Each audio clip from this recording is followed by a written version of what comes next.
ব্ৰাজিলত ভয়ংকৰ বিমান দুৰ্ঘটনা সংঘটিত হৈছে আৰু এই ভয়ংকৰ বিমান দুৰ্ঘটনাত 61 জনৰো মৃত্যুৰ খবৰ আহি পৰিছে।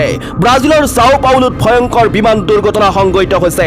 শুক্ৰবাৰে নিশা এখন যাত্ৰীবাহী বিমান দুৰ্ঘটনাগ্ৰস্ত হোৱাৰ ফলত বিমানখনত উপস্থিত থকা সকলো লোকৰ মৃত্যুৰ খবৰো আহি পৰিছে।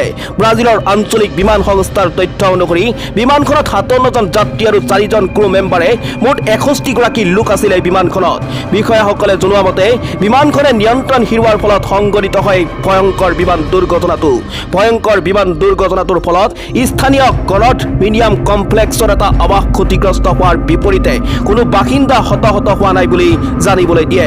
দুটা ইঞ্জিনযুক্ত বিমানখন পাৰ্না ৰাজ্যৰ কাস্কাভেলৰ পৰা সাও পাউলো আন্তঃৰাষ্ট্ৰীয় বিমানবন্দৰৰ অভিমুখে ৰাওনা হৈছিল। তেনে সময়তে এই ভয়ংকৰ বিমান দুৰ্ঘটনাৰ সন্মুখীন হ'ব লগা হয় আৰু এই ভয়ংকৰ বিমান দুৰ্ঘটনাত 61 গৰাকী লোকৰো মৃত্যুৰ খবৰ আহি পৰিছে।